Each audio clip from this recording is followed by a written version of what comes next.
जब पूरा करना हो ख्वाबों को, जब पूरा करना हो ख्वाबों को, तुम रखना साथ किताबों को। Hello viewers, welcome back to my channel Shahida की पाठशाला। जी हाँ दोस्तों, आज हम बात करने जा रहे हैं पुस्तकालय की। परिषदीय स्कूलों में पुस्तकालय। पुस्तकालय मीन्स पुस्तक प्लस आलय, यानी वो स्थान, वो जगह जहाँ पर पुस्तकें संरक्षित और सुरक्षित रखी जाती हैं। तो क्यों संरक्षित और सुरक्षित रखी जाती हैं? क्योंकि प्रत्येक बच्चे को पुस्तकें मिलनी चाहिए। हर पुस्तक बच्चे का इंतज़ार करती है कि पुस्तकों में ज्ञान का संसार है, जो कवि या लेखक का दृष्टिकोण है, जो शब्द और भाव का संश्लेषणात्मक स्वरूप है, वो बच्चों तक जाए। तो दोस्तों, इस वीडियो में हम बात करेंगे कि परिषदीय विद्यालय जो होते हैं, प्राथमिक हो, उच्च प्राथमिक या कंपोजिट, वहाँ पुस्तकालय का प्रबंधन किस रूप में किया जाए जिससे से ज़्यादा बच्चे लाभान्वित हों। पुस्तकों का समूह या गट्ठर या पुस्तकों को एक जगह ऐसे ही इकट्ठा किया जाना, ये पुस्तकालय नहीं है। पुस्तकालय का उद्देश्य ये है कि उसमें एक सेवा भाव होना चाहिए। वो जो पुस्तकें हैं वहाँ वो बच्चों को मिलनी चाहिए, बच्चा उसे पढ़े, उससे लाभान्वित हो। तो इसी तरह का एक आदेश है शिक्षा महानिदेशक श्री विजय किरण आनंद द्वारा जो पत्र निर्गत किया गया है, वो इसी के लिए है कि परिषदीय विद्यालय में पुस्तकालय का सुदृढ़ीकरण किस तरह से किया जाए। आइए देखते हैं क्या है आदेश। महानिदेशक स्कूल शिक्षा एवं राज्य परियोजना निदेशक कार्यालय, समग्र शिक्षा विद्या भवन, निषादगंज, लखनऊ। जिला बेसिक शिक्षा अधिकारी, समस्त जनपद, उत्तर प्रदेश। 10 अक्टूबर 2022 का आदेश है ये। विषय है विद्यालय स्तर पर पुस्तकालय, रीडिंग कॉर्नर के सुदृढ़ीकरण व उपयोग के संबंध में। महोदय महोदया, उपर्युक्त विषय का आप अवगत हैं कि प्रत्येक परिषदीय विद्यालयों में एक क्रियाशील पुस्तकालय की स्थापना किए जाने के संबंध में समय समय पर निर्देश किए गए हैं। निपुण भारत मिशन के अंतर्गत अपेक्षित लक्ष्यों की प्राप्ति के लिए विद्यालयों में गुणवत्तापरक बाल साहित्य की उपलब्धता एवं बच्चों की उन तक पहुंच सुनिश्चित करना अति आवश्यक है। उक्त के संबंध में आपसे अपेक्षा है कि विद्यालयों में ऐसे बाल साहित्य संग्रह पुस्तकालय की स्थापना की जाए जिसमें अलग अलग आयु वर्ग, पठन स्तर, विविध रुचियों एवं शैलियों की पुस्तकें हों तथा उसे नियमित व क्रियाशील बनाया जाए। जिन विद्यालयों में पुस्तकालय हेतु पृथक से कक्ष उपलब्ध नहीं है, वहां प्रत्येक कक्षा में रीडिंग कॉर्नर बनाए जाएं। पुस्तकालय का उपयोग बच्चों की पठन क्षमता के विकास के साथ साथ शैक्षिक कौशल, स्वतंत्र चिंतन, सामाजिक सांस्कृतिक जानकारी में अभिवृद्धि तथा अन्य विषयों व अभिरुचियों के विकास में भी सहायक सिद्ध होगा। बच्चों द्वारा पुस्तकालय की पुस्तकों का प्रभावी प्रयोग सुनिश्चित करने एवं उनमें पढ़ने की आदत विकसित करने के लिए निर्धारित समय सारणी के अनुसार आवंटित कालांश में बच्चों को पाठ्यक्रम आधारित पुस्तकों के अतिरिक्त अन्य पुस्तकें पढ़ने का अवसर उपलब्ध कराया जाए। पुस्तकालय के सुदृढ़ीकरण व इसके नियमित संचालन में आपके उपयोगार्थ विकसित की गई एक संक्षिप्त मार्गदर्शिका पत्र के साथ संलग्न कर प्रेषित की जा रही है।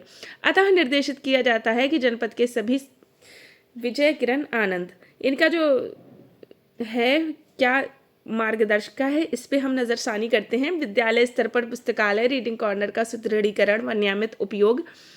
हम बच्चों के लिए एक ऐसे क्रियाशील बाल मित्र विद्यालयी पुस्तकालय कक्षा स्तरीय पठन कोने रीडिंग कॉर्नर की कल्पना करते हैं, जहां बच्चों को उनके स्तर के अनुसार पुस्तकें उपलब्ध हों जिनका बच्चे उपयोग करें व पढ़ें।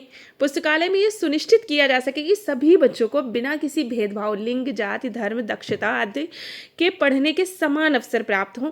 इसका उद्देश्य है कि बच्चे अपनी इच्छा से निर्धारित पुस्तकालय कालांश में या खाली समय में पुस्तकें पढ़ें और पढ़ने के लिए घर भी ले जा सकें। इसके साथ ही पुस्तकालय की पुस्तकों का प्रयोग शिक्षकों द्वारा भी किया जाए ताकि वे अपने ज्ञान व समझ को सुदृढ़ व समृद्ध कर सके। इसका प्रथम पॉइंट, पृथक कक्षा कक्ष पुस्तकालय कक्ष की स्थापना। प्रत्येक विद्यालय में एक पुस्तकालय कक्ष की स्थापना होनी चाहिए जिसमें गुणवत्तापरक बाल साहित्य उपलब्ध हो। यह कक्ष सामान्य कक्षा कक्ष से पृथक तथा पूर्णतः पुस्तकालय कार्य के लिए समर्पित होना चाहिए। पुस्तकालय कक्ष की दीवारों एवं दरवाजों पर बच्चों को आकर्षित करने वाले चित्रण किए जाएं एवं बाहर की ओर साफ साफ बड़े अक्षरों में पुस्तकालय कक्ष लिखा होना चाहिए ताकि कोई भी पढ़कर ये समझ सके कि ये पुस्तकालय है। पुस्तकालय में बैठने की उचित व्यवस्था होनी चाहिए ताकि बच्चे सहज ढंग से बैठकर पुस्तकें पढ़ सकें। पुस्तकालय में पुस्तकें रखने के लिए आवश्यक संख्या में बुक शेल्फ, जूट बैग होना चाहिए। बुक शेल्फ खुले हों ताकि बच्चे आसानी से पुस्तकों तक पहुंच सकें और उनका उपयोग कर सकें। किताबों का डिस्प्ले बच्चों के पठन स्तर के अनुसार हो, जिससे कि बच्चे अपने स्तर के अनुरूप किताबों का चयन कर सकें। सुविधा के लिए आप पुस्तकों पर अलग अलग रंग के स्टिकर लगा सकते हैं। कक्षा में पठन कोना या रीडिंग कॉर्नर की स्थापना। यदि किसी विद्यालय में पुस्तकालय हेतु कोई अतिरिक्त कक्ष उपलब्ध नहीं है तो ऐसी स्थिति में प्रत्येक कक्षा में एक रीडिंग कॉर्नर का विकास किया जाए। रीडिंग कॉर्नर वास्तव में प्रत्येक कक्षा में एक लघु पुस्तकालय की तरह है, जिसमें बच्चों की उपलब्धता एवं डिस्प्ले बच्चों के पठन स्तर एवं रुचियों के अनुरूप किया जाता है। बच्चे पुस्तकालय कालांश या खाली समय में इन पुस्तकों को पढ़ सकते हैं। कक्षा पठन कोने में पुस्तकों का रोटेशन समय समय पर किया जाना चाहिए, जिससे बच्चों को अलग अलग शैलियों, रुचियों एवं संदर्भों की किताबें पढ़ने का अवसर मिल सके और पढ़ने में उनकी रुचि भी बनी रहे। आइए पुस्तकालय का उपयोग। बच्चों के लिए पुस्तकें अलमारी, रैक, डोरी, जूट बैग में साफ सुथरे तरीके से इस तरह अनुसार प्रदर्शित की जाएं तथा पठन हेतु विद्यालय व पुस्तकालय में सुरक्षित एवं सहज वातावरण बनाया जाए। समय सारणी के अनुसार निर्धारित कालांशों में बच्चे प्रभारी पुस्तकालय शिक्षक एवं बच्चों की पुस्तक समिति की देखरेख में पुस्तकों को प्राप्त करें, उन्हें पढ़ें तथा यथास्थान वापस रखें। यदि बच्चे पुस्तकें घर ले जाकर पढ़ना चाहते हैं तो पुस्तकालय एवं खेलकूद पंजिका में लेन देन प्रविष्टियां अंकित करके पुस्तकें घर जाने के लिए प्रेरित करें। पुस्तकों के रखरखाव की जिम्मेदारी प्रधानाध्यापक, प्रभारी पुस्तकालय शिक्षक, कक्षा शिक्षक के पास होनी चाहिए, जिससे ये बच्चों के बुक क्लब की मदद ले सकते हैं। सभी कक्षाओं के पुस्तकालय कालांशों के दौरान शिक्षकों द्वारा 4 प्रकार की पठन गतिविधियां की जानी चाहिए: मुखर वाचन, सह पठन, साझा पठन एवं स्वतंत्र पठन। प्रधानाध्यापक और शिक्षकों का समुदाय व अभिभावकों के साथ सक्रिय जुड़ाव हो तथा उनके द्वारा बच्चों को पढ़ने के लिए निरंतर प्रेरित एवं प्रोत्साहित किया जाए। पुस्तकालय कालांश के बाद भी पुस्तकें बच्चों के उपयोग हेतु उपलब्ध होनी चाहिए ताकि विद्यालय अवधि से पूर्व, मध्यावकाश के समय और विद्यालय के बाद भी बच्चे अपनी रुचि के अनुसार पुस्तकें पढ़ सकें। पुस्तकालय में संसाधन व रखरखाव। प्रत्येक विद्यालय के पुस्तकालय में अध्ययनरत बच्चों के लिए आयु अनुरूप, पठन स्तरानुरूप एवं रुचि अनुरूप पुस्तकें उपलब्ध हों ताकि प्रत्येक कक्षा के बच्चे रुचिपूर्ण ढंग से पुस्तकालय का उपयोग कर सकें। बच्चों को पुस्तकालय में किस तरह से उनकी आयु के अनुरूप करना है, स्तर के अनुरूप, रुचि के अनुरूप, इस तरह से उनको संसाधन व रखरखाव किया जाना चाहिए। पुस्तकों को निर्गमन संबंधी प्रविष्टियां पुस्तकालय एवं खेलकूद पंजिका में अंकित की जाएं। पुस्तकों का वर्गीकरण पठन स्तर के अनुरूप किया जाए। पुस्तकालय में जूट डिस्प्ले बैग काफ़ी उपयोगी होते हैं। इनका उपयोग चुनी हुई पुस्तकों को उनके स्तर के अनुसार प्रदर्शित करने के लिए किया जा सकता है। पिनअप बोर्ड भी पुस्तकालय का एक महत्वपूर्ण हिस्सा होता है। बच्चों द्वारा बनाई गई सामग्रियों का प्रदर्शन करने हेतु इसका उपयोग किया जाता है। बच्चों द्वारा लिखित सामग्री को भी प्रदर्शित किया जाए तथा एक निश्चित समय अंतराल यथा 15 दिवस पर इसे बदल भी दिया जाए, जिससे कि बच्चों द्वारा नवीन लेखन सामग्री का सृजन किया जा सके। ये ध्यान रखा जाए कि पुस्तकालय कालांश में बच्चों द्वारा कला और लिखने की गतिविधियां न कराई जाएं। यह कार्य अन्य समय में या घर पर कराया जाए। पुस्तकालय का प्रबंधन। पुस्तकों के रखरखाव की जिम्मेदारी प्रधानाध्यापक व प्रभारी पुस्तकालय शिक्षक की होगी। यदि पुस्तकालय कक्षा में रीडिंग कॉर्नर के रूप में स्थापित है तो इसकी जिम्मेदारी प्रधानाध्यापक व कक्षा शिक्षक की होगी। प्रत्येक कक्षा में बच्चों की समिति बनाई जाए जो पुस्तकालय के प्रबंधन व इसके उपयोग में शिक्षकों की मदद करेंगे। इसे बुक क्लब कहा जाएगा। बुक क्लब प्रत्येक कक्षा के लिए बनाया जाएगा, जिसमें कक्षा से 4 बच्चे, 2 लड़के व 2 लड़कियां होंगे। इनका चयन कक्षा शिक्षक के द्वारा बच्चों की सहमति से किया जाएगा। यानी पुस्तकालय के प्रबंधन के लिए हमको बुक क्लब की भी स्थापना की जानी है। 4 लोगों का संगठन होगा, जिसमें 2 लड़के व 2 लड़कियां होंगे। जिन विद्यालयों में पुस्तकालय शिक्षक नहीं हैं, उन विद्यालयों में बुक क्लब पुस्तकालय प्रबंधन व इसके उपयोग में महत्वपूर्ण भूमिका निभा सकती है।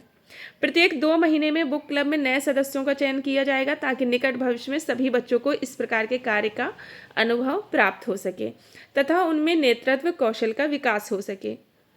बुक क्लब के सदस्यों का औपचारिक परिचय सुबह की सभा में कराया जाना चाहिए। इसके सदस्यों के नामों की सूची बोर्ड पर इस प्रकार लगाई जाए जिससे कि सभी लोग भिज्ञ हो सकें। बुक क्लब के सदस्य मिलकर निम्नलिखित कार्यों को संपादित करेंगे। बच्चों द्वारा प्राप्त की गई पुस्तकों का ब्यौरा रखेंगे तथा ये सुनिश्चित करेंगे कि पुस्तकें वापस जमा भी हों, अर्थात पुस्तकालय एवं खेलकूद पंजिका को अद्यतन रखेंगे। तत्संबंधी कार्य प्रभावी पुस्तकालय शिक्षक के मार्गदर्शन में किया जाएगा। पुस्तकालय व कक्षा कक्ष में पठन कोने की देखरेख में पुस्तकों को रखा जाएगा। बच्चों को प्रोत्साहित करेंगे ताकि वे पुस्तकालय का अधिक से अधिक उपयोग कर सकें। छोटे बच्चों को उनके स्तर की पुस्तकें चुनने में मदद भी करेंगे, जैसे क्लास 1 और 2 के बच्चे हैं। पुस्तकालय में साप्ताहिक या मासिक कुछ नवीन व रोचक गतिविधियां भी बच्चों की सहायता से करेंगे ताकि पुस्तकों के पठन के प्रति बच्चों में रुचि जागृत हो। उदाहरण के लिए पुस्तकों की समीक्षा, कहानी वाचन, नाट्य रूपांतरण, पढ़ी गई पुस्तक के आधार पर चित्र बनाना, ये समस्त कार्य बच्चों द्वारा अपने शिक्षक के निर्देशन में किए जाएंगे। अतः इन गतिविधियों की जिम्मेदारी संबंधित शिक्षक की होगी। पुस्तकों व पुस्तकालय का रखरखाव। पुस्तकालय में पुस्तकें वर्षों तक चलती रहें, इसके लिए ये आवश्यक है कि बच्चों को पुस्तकों के रखरखाव के मूलभूत नियम समझाए जाएं। शिक्षक इन नियमों को बच्चों की सहमति से निर्धारित करें एवं चार्ट पर लिखकर पुस्तकालय कक्ष में या कक्षा के पठन कोने में प्रदर्शित करें। इन नियमों को निर्धारित करने में बुक क्लब के सदस्यों की सक्रिय भागीदारी होगी। पुस्तकों की देखरेख के संबंध में निम्नानुसार कार्यवाही की जाए। इसमें अपने सुझावात्मक बिंदु भी जोड़े जा सकते हैं। बुक क्लब की मदद से रजिस्टर में आवश्यक प्रविष्टियां अंकित करने के बाद ही पुस्तकें निर्गत की जाएं तथा पढ़ने के बाद पुस्तकें जमा की जाएं। पुस्तकें साफ रखें एवं साफ हाथों में पुस्तकें लें। पुस्तकों के पन्नों को ध्यान से पलटें ताकि वे फटे नहीं। पुस्तकों के खराब मौसम, धूल, कीड़े मकोड़े, जानवरों से बचा कर रखें। जब पुस्तक घर ले जाएं तो पुस्तकों को छोटे बच्चों व पालतू जानवरों की पहुंच से दूर रखें। पुस्तकों में न कुछ लिखें न चित्र बनाएं। पुस्तकें पढ़ते समय कुछ भी खाने पीने की चीज़ साथ ना रखें, इससे पुस्तकें खराब हो सकती हैं। पुस्तकें फटने या खराब हो जाने पर संबंधित शिक्षक बुक क्लब के सदस्य को बताएं और उनकी मदद लें। पुस्तकों से स्टिकर, कवर या कोई पन्ना ना खींचें, न फाड़ें, अपितु सुरक्षित ढंग से यथास्थान पर रखें। पढ़ने के बाद पुस्तकों को निर्धारित स्थान या अलमीरा में रखें। पुस्तकों को मोड़ कर न रखें। पुस्तकालय के रख रखाव हेतु निम्नवत सुझाव दिए जा रहे हैं, जिसमें आवश्यकता अनुसार अन्य बिंदु भी जोड़े जा सकते हैं। जैसे पुस्तकालय रीडिंग कॉर्नर को साफ रखा जाए। पुस्तकालय कालांश के बाद पुस्तकें एवं फर्नीचर उनके निर्धारित स्थान पर रखे जाएं। पुस्तकें स्तर के अनुसार प्रदर्शित रहें। यह जिम्मेदारी शिक्षक और बुक क्लब के सदस्यों की होगी। विद्यालय बंद होने से पहले पुस्तकें व्यवस्थित रखी जाएं। घर से ले जाने वाली पुस्तकों को 1 सप्ताह के अंदर वापस करें ताकि अन्य बच्चे भी उसे पढ़ने का आनंद ले सकें। यदि पुस्तकें फट जाएं तो उन्हें चिपका कर या सिल कर तैयार करें ताकि अन्य बच्चों को पढ़ने के लिए उपलब्ध हो सकें। प्रधान अध्यापक से मिलकर यह सुनिश्चित किया जाए कि पुस्तकों को ठीक करने हेतु पर्याप्त मात्रा में सामग्री उपलब्ध हो। इसके लिए कंपोजिट ग्रांट से धनराशि व्यय की जा सकती है। कोविड प्रोटोकॉल का अनुपालन। पुस्तकालय संचालन में कोविड प्रोटोकॉल का पालन सुनिश्चित किया जाए। कोविड प्रोटोकॉल का पालन करते हुए बच्चों के बैठने आदि की व्यवस्था सुनिश्चित की जाए।